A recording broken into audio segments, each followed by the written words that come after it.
A comenzar.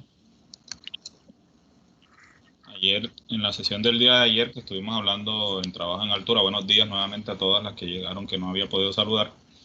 En la sesión del día de ayer que vimos trabajo en altura, ¿alguien quedó con alguna duda, inquietud, necesidad de saber algo más que podamos resolverlo ahorita antes de empezar el nuevo tema?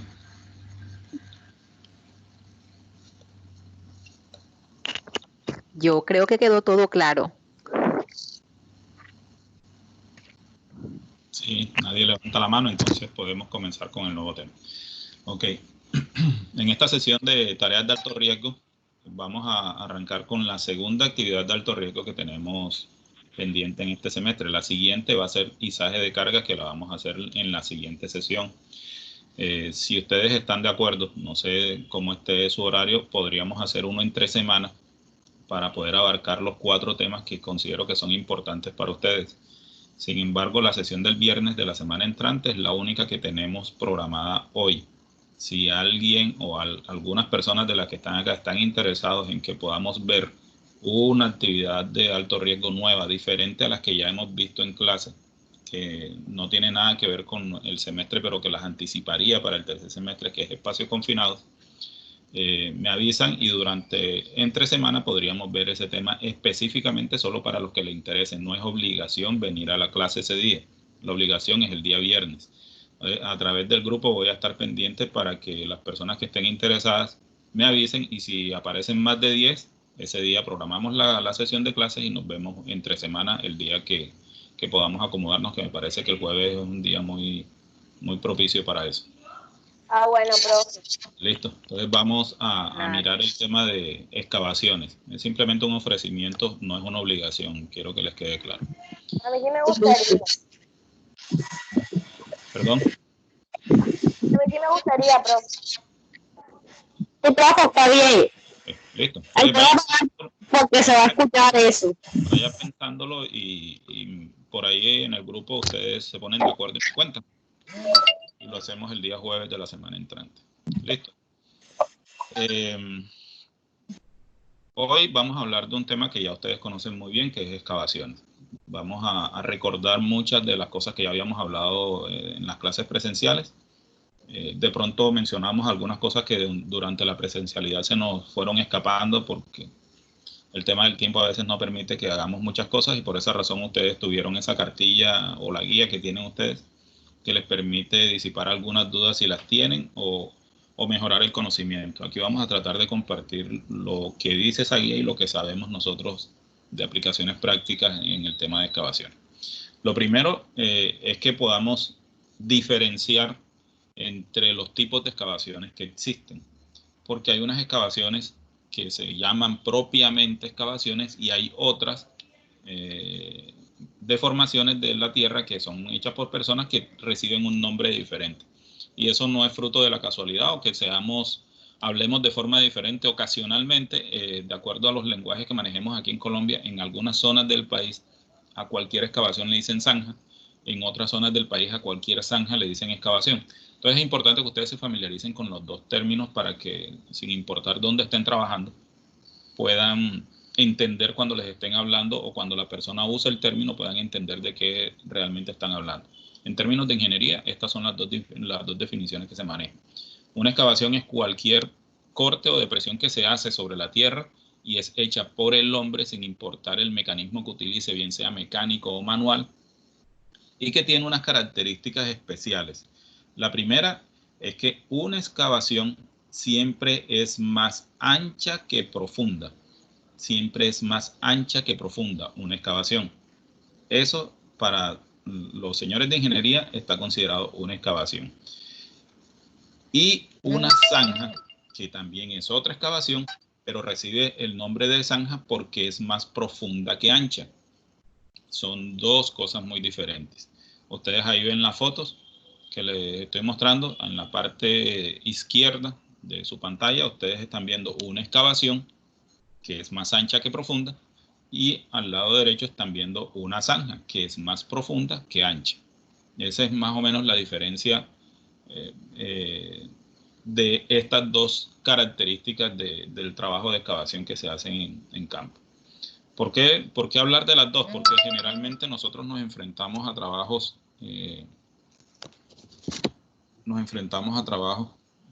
permítame que hay alguien que no ha podido entrar, no sé quién es, que me dice que la deje entrar. Sí, profe, Pero Yair me está diciendo que no no me ha parece. podido entrar. Que no pueden entrar. Es que todos entran automático. A mí no me aparece nadie solicitando entrada acá.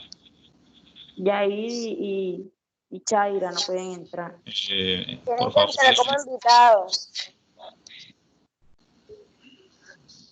Bueno, yo aquí tengo activados los accesos y ninguno me está solicitando.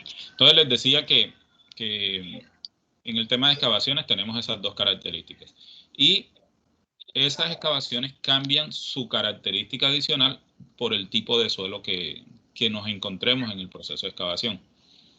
No solamente en Cartagena, sino en la costa atlántica como tal, nosotros tenemos una diversidad de suelos mientras estamos haciendo excavaciones. Podemos tener suelo arenoso, podemos tener suelo arcilloso o podemos tener suelo rocoso. Esas son las tres características del suelo, A, B y C. Entonces, dependiendo del tipo de excavación que nosotros tengamos, usted va a tener que tomar algunas decisiones, no solamente en el tema de ingeniería o de construcción, sino en los aspectos de seguridad que gobiernan este tipo de excavaciones. ¿Por qué razón? Porque un suelo rocoso no se comporta igual que un suelo arcilloso. Por ejemplo, en la foto que ustedes tienen en su pantalla en este momento, ustedes logran ver al lado derecho un suelo arcilloso. ¿Por qué sabemos que es arcilloso? Porque cuando se hace un corte, la arcilla genera este tipo de característica que parece que ella misma se hiciera cohesión, se tratara de sostener entre ella misma para no caerse dentro de la precipitación que se está haciendo. Y en el lado izquierdo, ustedes tienen una que es suelo rocoso. Se alcanzan a ver, aunque tiene dos características, porque la parte superior es arenoso, la parte inferior es rocosa. Ese suelo es mucho más duro de cortar, pero tiene una estabilidad diferente al arcilloso. Sin embargo, en las dos ustedes están viendo que la característica de corte es vertical. En un suelo arenoso, este corte o estos cortes es muy difícil sostenerlo porque el suelo arenoso no es cohesivo, quiere decir que no se sostiene entre ellas, no hay fricción entre las partículas y al no haber fricción, cada una de ellas coge para donde le da la gana y generalmente lo que hacen es retornar al hueco de donde fueron sacados. Las características de la excavación van a depender mucho del tipo de suelo y las condiciones de seguridad van a depender del tipo de suelo que nosotros nos encontremos. ¿Quién determina cuál es el tipo de suelo en una excavación? Esa es la respuesta más sencilla para nosotros los de seguridad, son las personas de ingeniería. Nosotros los de seguridad adquirimos la experiencia para identificarlo, pero no somos los competentes para definir qué tipo de suelo hay en el sitio. Siempre es un ingeniero o que nos los aporte un estudio de suelo que se haga previo al inicio de las actividades. Es la única forma que nosotros podamos saber a qué tipo de suelo nos vamos a enfrentar en una excavación puntual, bien sea zanja o excavación como tal. ¿Listo? Durante el proceso de inicio de las actividades de excavación hay responsabilidades, al igual que lo que vimos ayer en trabajo en altura, acá existen también responsabilidades de parte del empleador, que es el dueño de la empresa, y de parte de los trabajadores. Entonces miremos primero las responsabilidades de la empresa, y estos son controles administrativos, quiero que lo tengan claro, para que cuando estén diseñando su matriz ustedes sepan lo que tienen que encontrar como control existente. Los controles administrativos que deben existir dentro de una organización antes del inicio de una excavación son: el primero, un permiso de trabajo. Debe existir, es necesario y obligatorio que las personas sean autorizadas a ingresar a un sitio de trabajo como esto. Máxime cuando ya hoy la ley de espacio confinado determinó que a partir de 1,20 m de profundidad cualquier excavación se convierte en un espacio confinado. ¿Okay? Cualquier zanja se convierte en un espacio confinado. Entonces, para efectos de cumplir con la ley es necesario tener un permiso de trabajo. Ese permiso... ¿Alguien preguntó algo? Profe, una pregunta. Perdón. Los controles administrativos, o sea, en controles existentes aplican en el medio. Los administrativos son en el medio, siempre. Nunca son en otro lado. Siempre son en el medio. Lo que ocurre es que hay controles administrativos que impactan a las personas directamente. Entonces, ese control existiría en el medio y en la persona. ¿Cuáles? Por ejemplo, las empresas tienen planes de capacitación. Okay. Ese control, el plan, está en el medio. Pero cuando usted dice capacitación de las personas en un aspecto específico, como capacitación en prevención de riesgos en excavaciones, eso impacta a la persona. Entonces, usted coloca eso en personas. Ok. ¿Está claro? Sí. Okay. Sí, señor. Gracias por el respeto. Se demora un poquito más, pero se oye más bonito. Hablábamos del permiso de trabajo. Entonces, para efectos del permiso de trabajo de excavación, que es un permiso de trabajo diferente al de altura, deben existir unas medidas previas. La primera medida previa para la expedición del permiso de trabajo es que se realice una verificación del estado de la excavación.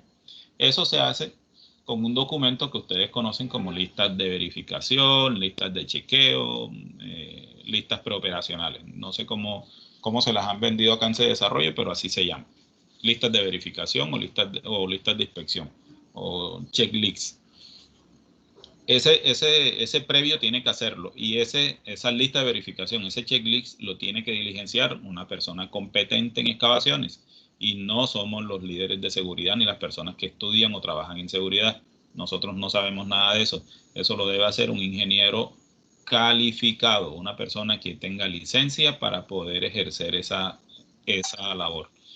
Nosotros en construcciones, porque es en el único sitio donde normalmente hacemos excavaciones, tenemos dos personas que tienen dos competencias diferentes. Uno es el ingeniero civil y el otro es el capataz o maestro de obra.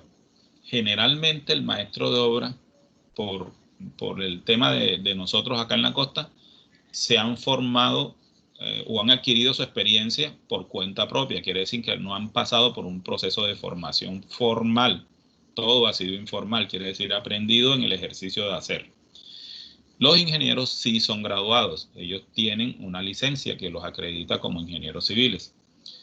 ¿Eso qué quiere decir? Que habrá ocasiones en las que el ingeniero le delegue al maestro de obra o al capataz o al supervisor de obras civiles, le delegue la función de verificar las condiciones del terreno. Cuando eso suceda en cualquier obra, el residente o el ingeniero civil responde por lo que haga el capataz, supervisor o maestro de obra. Responde, quiere decir que es como si él lo estuviera haciendo. Le está confiando un trabajo que es de su competencia. No quiere decir que nosotros no podamos permitir que un capataz lo haga. Simplemente que el ingeniero está delegando esa función en él, pero lo que suceda responde el ingeniero civil. ¿Ok? Que la firma del certificado o de la lista de verificación es la del ingeniero civil y no la del capataz.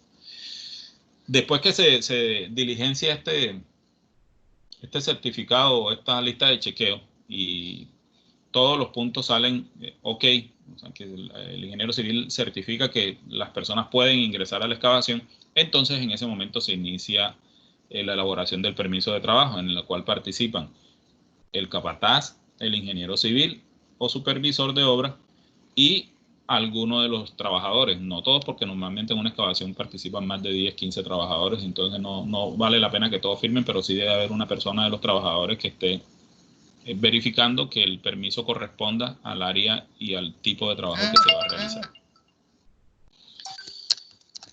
Ay, Dios. ¿Hasta ahí alguna pregunta? Profe, el trabajador, el capataz y quién más. Y el ingeniero civil. Gracias, profe. El ingeniero.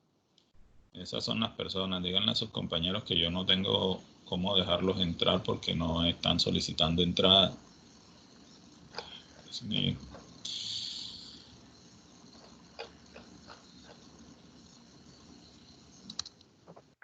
Profe, disculpe, buenos días para todos. Lo que pasa es que hubo una equivocación de clase. Estábamos ingresando a la clase de la profe Sandra con el link de ella, por eso nos estaba pidiendo que nos permitieran el ingreso. Pero ya después la compañera Mayra nos hizo la aclaración y no sé pues quién más esté con la misma inquietud que tenía yo, pero no es ni que nos estábamos equivocando, sino de clase. La clase listo, suya con la de la profe Sandra se nos cruza. Ok, ya lo entendí. Pues adviértanle a sus compañeros. Listo. Ay, no puede ser posible. Esto no es vida para uno. Perdón. Seguimos con las responsabilidades del empleador. Mantener la documentación y registros que evidencien el cumplimiento de los requisitos establecidos. Eso es responsabilidad del ingeniero residente civil. Quiere decir que él no puede autorizar el ingreso de ningún trabajador hasta que las condiciones de trabajo no estén claramente establecidas. Quiere decir no solamente que la excavación esté lista para recibir trabajadores, sino que las medidas de control que se establezcan por seguridad deban estar implementadas. ¿Y dónde aparecen esas medidas de control? Nuevamente en un procedimiento de trabajo. Hay un procedimiento de trabajo seguro que se debe diligenciar previo al inicio de las actividades, donde deben estar contenidos el paso a paso de la actividad y las medidas de prevención que se deben tomar. Adicionalmente a eso, el empleador debe tener dentro de sus alcances a las personas que vayan a trabajar en la excavación. Deben haber pasado por un proceso de evaluación médica. Todas las personas que ingresan a una empresa normalmente pasan por un proceso de evaluación médica de ingreso, pero cuando las excavaciones son críticas, quiere decir que la profundidad supera el 1,20 m, las personas deben ser sometidos a unas evaluaciones previas antes de iniciar las tareas, como toma de presión, niveles de glucosa en algunos casos, y de claustrofobia para algunas personas, porque algunos también sufrimos de ese mal. Hay personas que no soportan estar en espacios cerrados por mucho tiempo y cambian de actitud frente a esa condición de trabajo. Y es importante que se detecte antes de que se inicien las actividades para no tener problemas con personas dentro de esos espacios. Máxime que si llegase a ocurrir algo, la persona tiene que ser rescatada por alguien. ¿Ok? Ese tema del plan de rescate está incluido en el plan de emergencias, que debe estar incluido en las medidas de control previas al inicio de la actividad. Eso es lo mismo, funciona de la misma forma que en trabajos en altura. Tipos de excavación. ¿Con qué hacemos excavaciones normalmente nosotros en las obras? ¿Lo hacemos con máquinas o lo hacemos de forma manual? ¿Qué pasa cuando lo hacemos con una máquina? Pues obviamente el trabajo es mucho más rápido, más ágil, pero nos enfrentamos a un nuevo peligro adicionalmente al que se pueda presentar por estar dentro de una excavación. Generalmente cuando estamos dentro de una excavación, ¿cuál es el peligro más evidente, señorita Emma?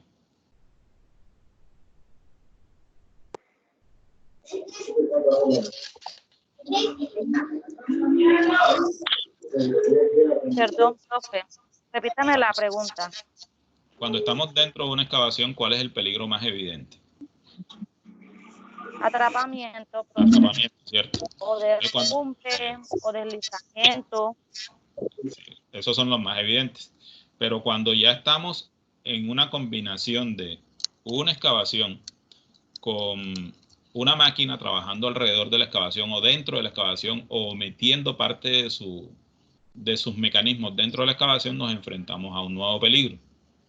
No solamente por el hecho de que parte de la máquina está entrando, sino porque la máquina genera vibraciones al terreno y aumenta la probabilidad de que haya deslizamientos, derrumbes, ¿cierto? Pero nos enfrentamos a un peligro mecánico, que es el posible contacto de la máquina con los trabajadores que se encuentren dentro del espacio confinado, dentro del espacio de trabajo, dentro de la excavación o la zanja. Esa es una nueva característica cuando usamos máquinas. Hay que implementar controles adicionales para evitar ese contacto que se pueda presentar entre la máquina y las personas y la posible caída del terreno o salida de control de la excavación o la zanja por las vibraciones que genera la misma máquina que está trabajando dentro de ese espacio. La otra forma de hacer las excavaciones es la manual. En teoría es la más segura porque se está haciendo de forma lenta, quiere decir que la persona va explorando el terreno muy rápido, muy despacio, y en la medida en que va explorando el terreno se va dando cuenta, primero, qué tipo de suelo tiene, segundo, cómo se comporta el suelo en la medida que está siendo excavado, y no tiene la contingencia de tener una máquina que se está moviendo, que además de eso está generando humos y vapores y temperaturas en el sitio de trabajo que incomodan un poco más, además del ruido que ya también genera. Eso es la ventaja de la excavación manual. La desventaja es que es muy lento, que es un proceso muy lento y que causa mucha fatiga en los trabajadores. Entonces usted necesita tener trabajadores que estén habituados a este tipo de oficio, que su capacidad física sea mayor a la de un trabajador no habitual en este tipo de excavaciones, máxime cuando se esté haciendo a cielo abierto y estemos en un sitio como la costa atlántica, donde el sol no le da pausas a nadie para poder deshidratarlo muy rápido. Esas son las dos ventajas y desventajas de este tipo de excavación, que le suman peligros a las características mismas de la excavación y que los controles se deben implementar adicionales a los que ya se deben implementar por el hecho de ser una excavación como tal. ¿Cómo aseguramos una excavación? Vamos primero a definir las partes de una excavación. Ya ustedes saben lo que es una zanja, ya saben lo que es una excavación por las características del desalojo de tierra que se haga. Generalmente en una excavación, la parte donde están los trabajadores se llama fondo, que es el sitio donde las personas transitan. Y los costados laterales se le llaman taludes. Aquí está la palabra escrita en la parte inferior de su pantalla. Usted lo ve ahí, dice talud, termina en D. Cuando estamos hablando de los dos, estamos hablando de taludes. Esas son las partes de una excavación. Fondo y taludes, ¿cierto? El talud izquierdo y el talud derecho. ¿Qué es lo que normalmente nosotros hacemos como medida de prevención o debemos hacer como medida de prevención cuando ya la excavación está lista, cuando ya la zanja está lista? Después que hemos hecho la zanja y conocemos el tipo de terreno al que nos estamos enfrentando, la decisión de proteger el talud de la excavación lo va a determinar el tipo de suelo que tengo. Si tengo un suelo arenoso o arcilloso y estoy en una zona o en una temporada invernal, lo más lógico es que yo asegure los taludes con un sistema que se llama tablestacado o entibado. ¿Cómo es ese sistema? ¿En qué consiste? O se llama tablestacado porque en muchos años atrás, antes de que el acero fuera más barato que la madera, estas cosas se hacían de tablas. Eran tablas hincadas en el terreno, o hincadas, sí, la palabra es hincadas en el terreno. Se hincaban y se ponían una al lado de la otra consecutivamente y luego se colocaban travesaños para evitar de que el terreno se metiera en la zanja o en la excavación. Y como eran de tablas, todo el mundo comenzó a llamarlas tabla estaca. Tabla estaca, tabla estaca, tabla estacado, hasta que se quedó con ese nombre. ¿Por qué cambió entibado? Y este es el nombre técnico que le dan los ingenieros. Un entibado. Ambos hoy se están haciendo de metálicas, ya no se usa mucho la madera está muy controlada acá en Colombia, entonces la opción fue el metal y por ahí está incursionando el plástico, los polímeros ya están incursionando en este sector. Razones, el polímero ya se está haciendo con unas características de resistencia y de reuso bastante importantes y con los costos menores al metal, entonces el plástico ya está entrando en estas tecnologías, en estas nuevas tecnologías, y se está también haciendo tablestacado o entibado con plástico o metal. Esa es una forma de proteger.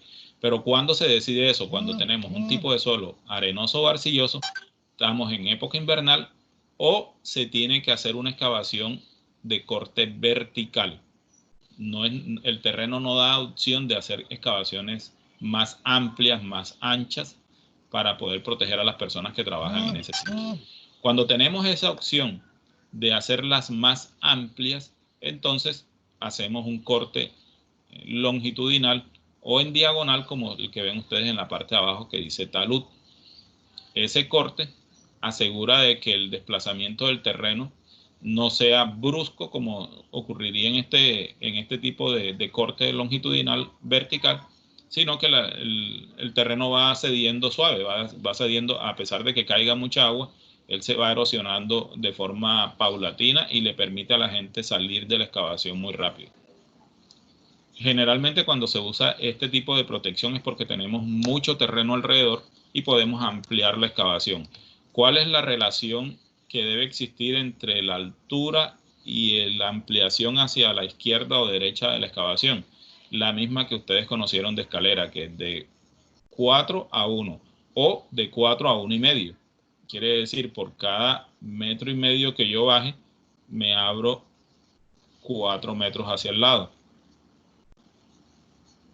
Esa es la relación que debe existir para desarrollar este tipo de protección.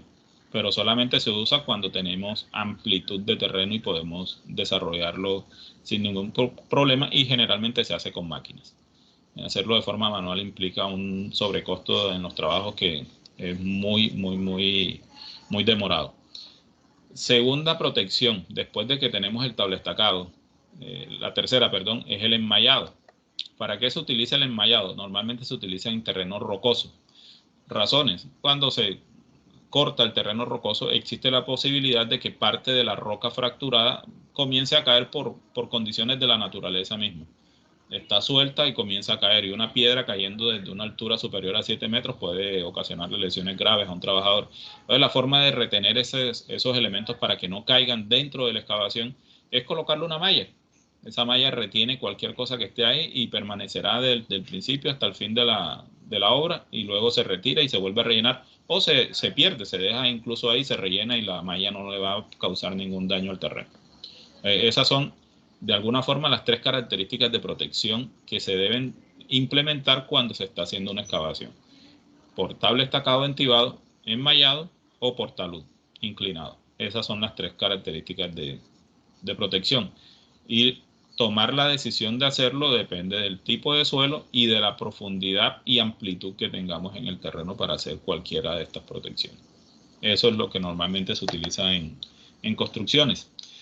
Pero hay otras prevenciones adicionales. Por ejemplo, dice la guía que generalmente cuando yo saco el terreno, la parte del terreno que es excavado, que es removido, no debe estar separado al menos 60 centímetros del borde de la excavación. Ustedes notarán que en esta excavación no se cumple con esa condición de seguridad. El material removido está pegado al tablestacado. Lo que dice la regla es que se cumpla como de este lado, como el lado derecho, que el terreno excavado se encuentre al menos 60 centímetros separado del borde de la excavación. Esa es una condición que se debe cumplir para evitar que se cargue esta parte del terreno y por condiciones del peso el terreno ceda y cause una erosión que pueda atrapar a las personas que se encuentren dentro de este sitio de trabajo. ¿Alguna pregunta hasta ahí, jovencitos? No, profe.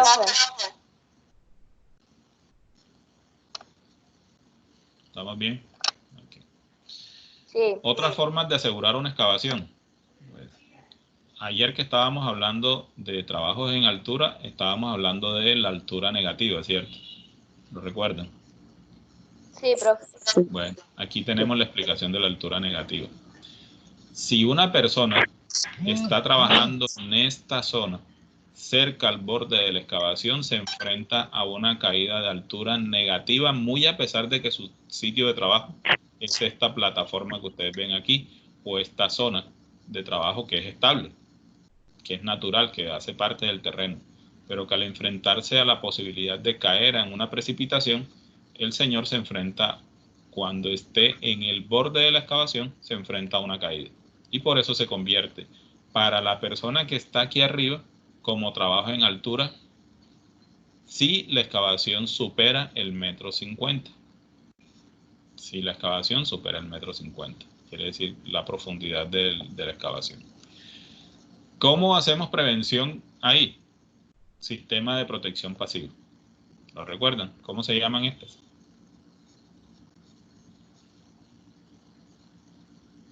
¿Alguien sabe el nombre de esta cosa? ¿Cómo? Barandas, Barandas. mallas. Barandas o vallas, así, tal cual. No se va a equivocar, dígalo con propiedad que usted sabe. En excavaciones, esto se conoce como barricadas. ¿Por qué barricadas? Porque evitan que la persona pase esta zona.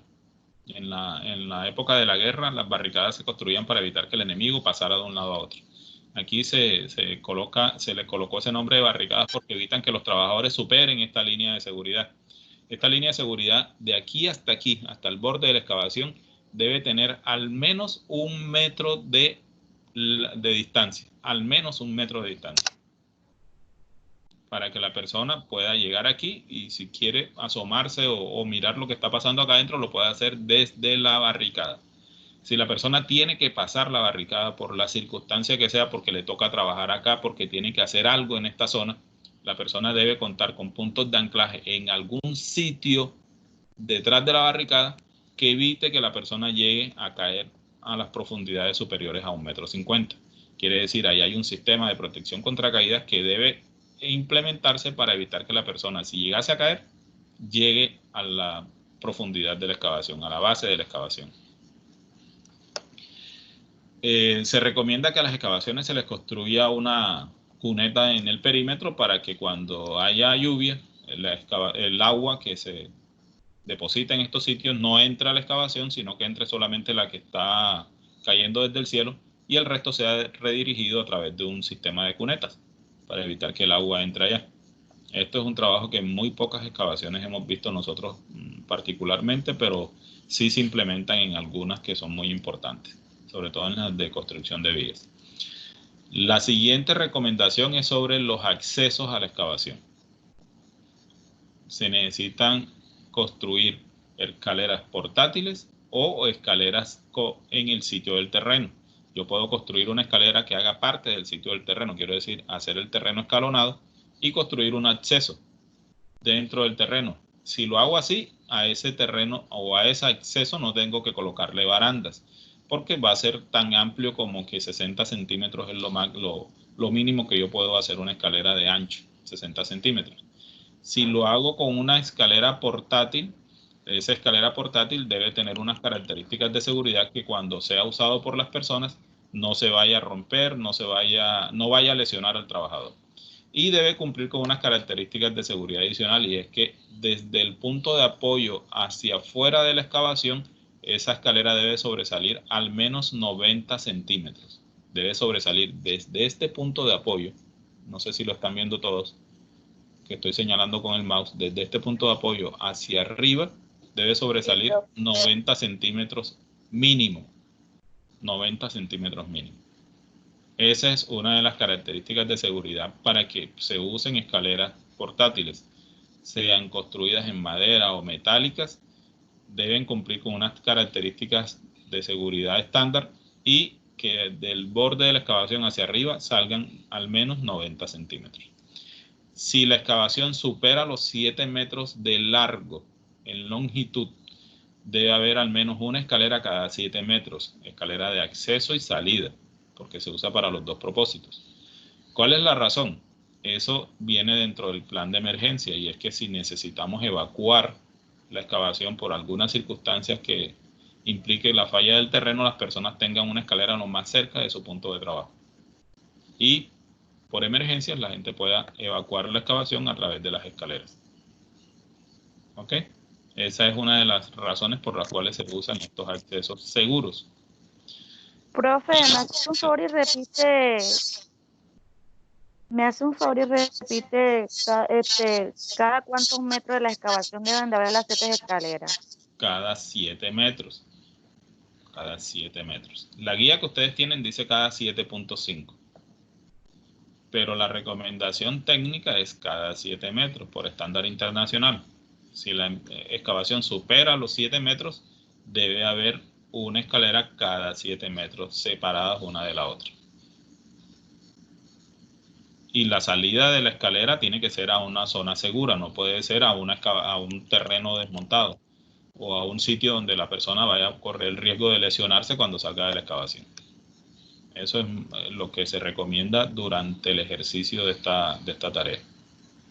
¿Okay?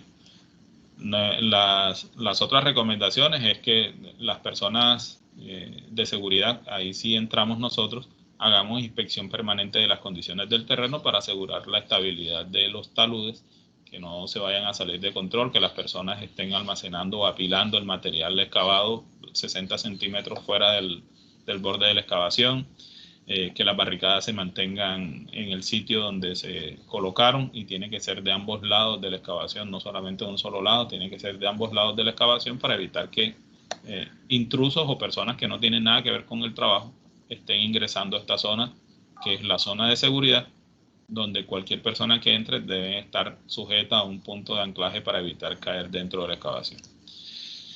¿Qué otra cosa se me olvida por acá?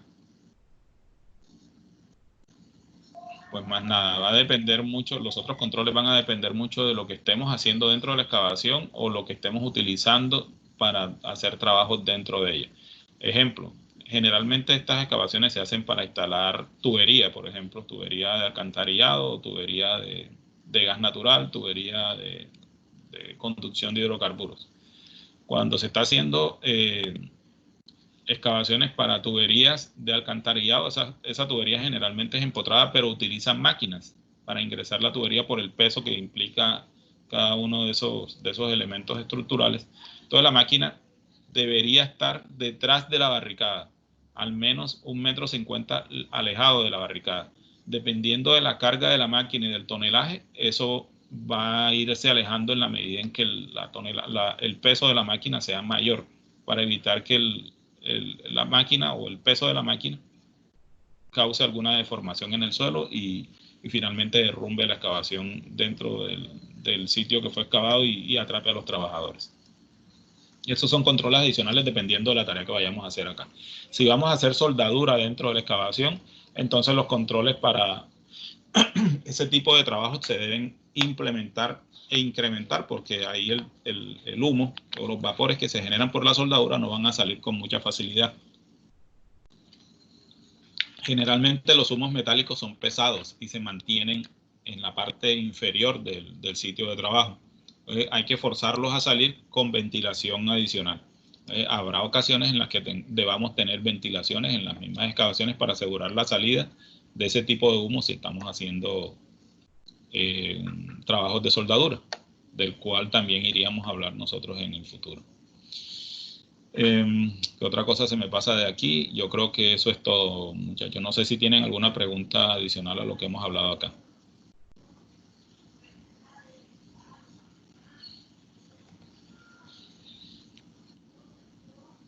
Profe. ¿Está claro? Sí. Ok.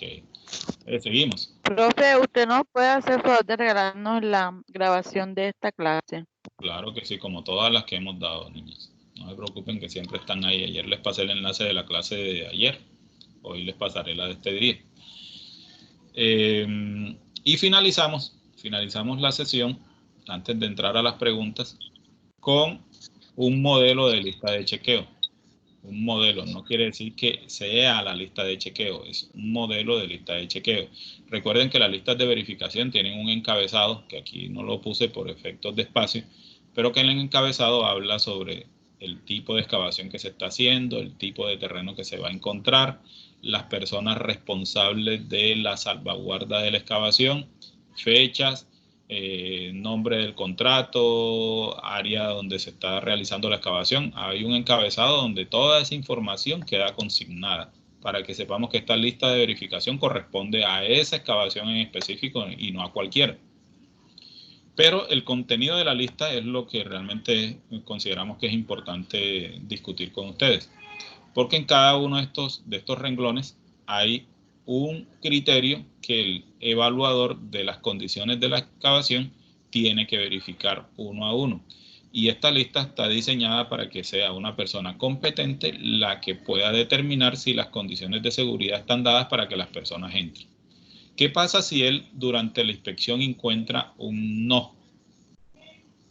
Pues el mismo ingeniero o la persona competente determinará si ese no pone en riesgo la vida de las personas y no es posible iniciar los trabajos dentro de la excavación. ¿Ok?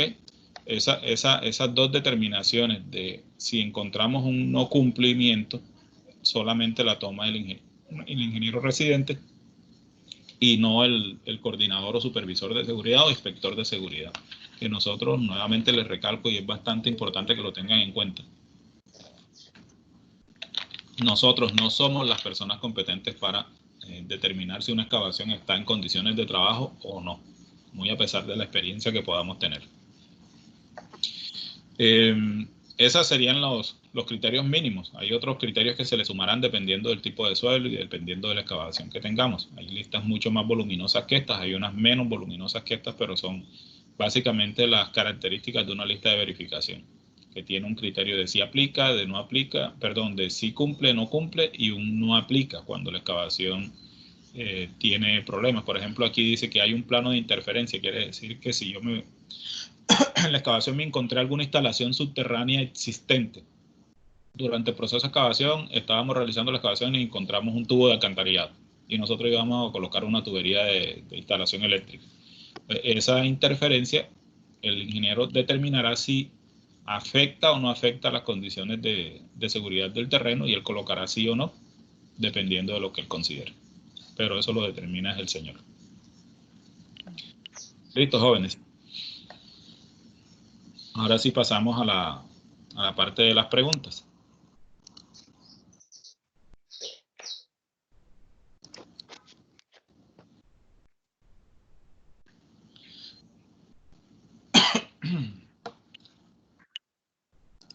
¿Tienen Entonces yo creo que todo quedó claro.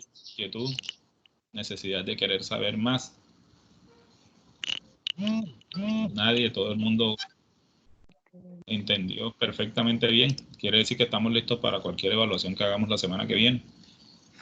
Ay, Dios. Sí, estamos listos. Pero si hay alguna pregunta, díganla o háganla, no digan sí, sí, sí, y de pronto tengamos inquietudes. Yo, personalmente, profe, con el video que usted nos mandó a hacer el primer trabajo, yo entendí muchas cosas de las excavaciones. O sea, personalmente lo estoy diciendo. Pero si hay alguien que de pronto no ingresó al principio de la clase, tiene alguna duda, inquietud, pues preguntemos si tenemos tiempo. Uy, ese. Listo. Bueno, en vista Sí, de que ¿no? todo quedó clarísimo, entonces les propongo el taller de entrenamientos, que es obligación hacerlo, porque ya ustedes conocen la programación. Creo que la profesora Sandra por ahí se las pasó a todos. Tenemos que hacerlo después de la semana entrante. La semana entrante es la semana de receso en términos de actividades que ustedes van a tener.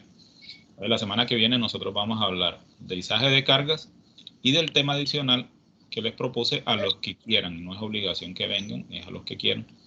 El día jueves a las 10:30 de la mañana nuevamente. Yo igual voy a dar la invitación en el grupo para que los que quieran asistir asistan. Yo voy a estar a las 10:30 en punto y vamos a hablar de espacios confinados como antesala a lo que ustedes van a ver el semestre que viene, solamente. Y si nos da tiempo la semana siguiente, hablaríamos de trabajos en caliente, como antesala a lo que ustedes van a ver el semestre que viene. Pero esa misma semana, quiere decir 2 semanas después de esta, dentro de 15 días, vamos a colgar en la plataforma el taller de entrenamiento 2, que va a estar asociado a estos 3 temas que vamos a hablar durante esta semana. El de ayer, que es altura, el de hoy, que es excavación, y el de la semana que viene, que es izaje de cargas. Van a haber 3 preguntas en el taller de entrenamiento. 3 preguntas que van a implicar que usted le dedique un tiempo a desarrollarlas. No son largos, son un poco estudiadas. Quiere decir que usted tiene que leer y va a tener la opción de preguntarle a su profesor las cosas que considera usted que necesita aclaración, para que cuando termine su taller no tenga inconvenientes. Ese es el taller de entrenamiento 2, que es de obligación, y el último es la investigación esa que va a reemplazar a la muestra de saberes. Creo que ya, no sé si alguien le ha explicado cómo va a funcionar eso. No, profe, no he explicado todavía. Bueno, les voy a decir lo que yo creo, porque todavía no nos han comentado, pero es lo que yo creo solamente. ¿Cómo yo lo haría? Ustedes tienen grupos de trabajo, todos, porque así lo vi en la muestra de saberes del primer informe. En el último informe, además de presentar las observaciones o de las correcciones que se les dieron en el primer informe, de paso felicito al grupo de la señora Danelis, que fue un excelente informe, me pareció simpático verlo, muy bien elaborado. Gracias. Además de esas correcciones, ustedes tendrán que investigar algunas cosas nuevas que seguramente nos dejará proponer la institución como material de investigación. Y toda investigación requiere una socialización o una, ¿cómo se llama? Una sustentación. Y esta plataforma se presta para eso. Quiere decir que solamente nos reuniríamos. En mi caso, si me lo permite hacerse desarrollo, grupos de trabajo, nos reuniríamos, hacen su exposición y ese mismo día ustedes sabrán su nota de cuánto sacaron en esa exposición de esa investigación que hay. Ok, profe. Esa es la que yo ya propuse, todavía no me han contestado que sí o que no. Espero que me digan que sí, porque me parece fácil para ustedes. Máxime si tienen la posibilidad de cerrar la cámara para que yo no vea que estén leyendo, pero es una cosa que considero que es muy sencilla. Pero esperemos a ver qué Profe, se yo hace le sobre eso. una preguntita, profe. Profe, con respecto a eso. Si es cierto que prácticamente todo este año se va a realizar así. O sea, clases Mire, virtuales. eso fue una noticia que salió ayer y salió masivamente a través de las redes sociales. Oficialmente la Secretaría de Educación Distrital ni el Ministerio de Educación Nacional ha sacado un decreto que informe eso que apareció en las redes sociales. Siempre les he dicho, igual que le digo a los hijos míos, a las redes sociales no hay que creerle mucho. Cuando usted vea una noticia que cree que es importante, consulte una fuente que esté citada en el mensaje, de tal forma que usted pueda asegurarse. Hoy por hoy no hay ninguna reglamentación legal que indique que eso que apareció en las redes sociales sea cierto. Lo que sí sabemos es que este semestre sí es virtual 100%. El semestre que viene no sabemos todavía. De hecho, el plan de ese desarrollo es iniciar actividades en agosto presencialmente. Ese es el plan. No sabemos. Sí, por favor. ¿Ok? Por ahora no podemos especular con ese tema. Seguirán las redes sociales especulando, pero nosotros solamente haremos lo que la Secretaría y el Ministerio de Educación determinen. ¿Alguna otra pregunta? No, nada, sino que yo siento que estos semestres, o sea, deberían ser por lo menos presenciales y más con estos módulos. Por lo menos la profe Hilda, que ella siempre dice que en tercer semestre ella pues ayuda o lleva a los estudiantes como a hacer la ruta de evacuación y eso, como para que uno sepa cómo se debe hacer. Y ahora con esto. Sí, yo no sé si a ustedes seguramente el comunicado les va a llegar muy pronto. Ustedes van a tener unos cursos gratuitos de refuerzo y no van a ser virtuales. Va a ser en el momento en que la virtualidad desaparezca para que ustedes asistan a un aula con un docente a hacer refuerzo específico en temas específicos que deben ser de su competencia.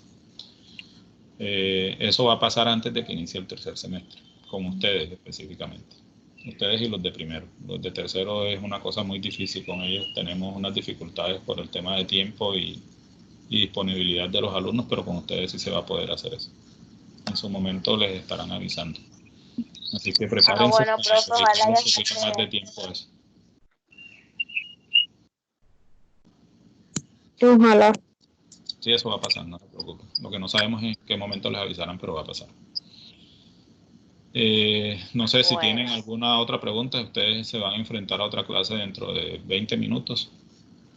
Sí, profe, ya nos tenemos que ir a la otra clase. Listo, muchachas. Entonces, que estemos bien. Que el Señor los bendiga. Bueno, Y profe, nos muchas vemos gracias. Igualmente, profe, que esté bien.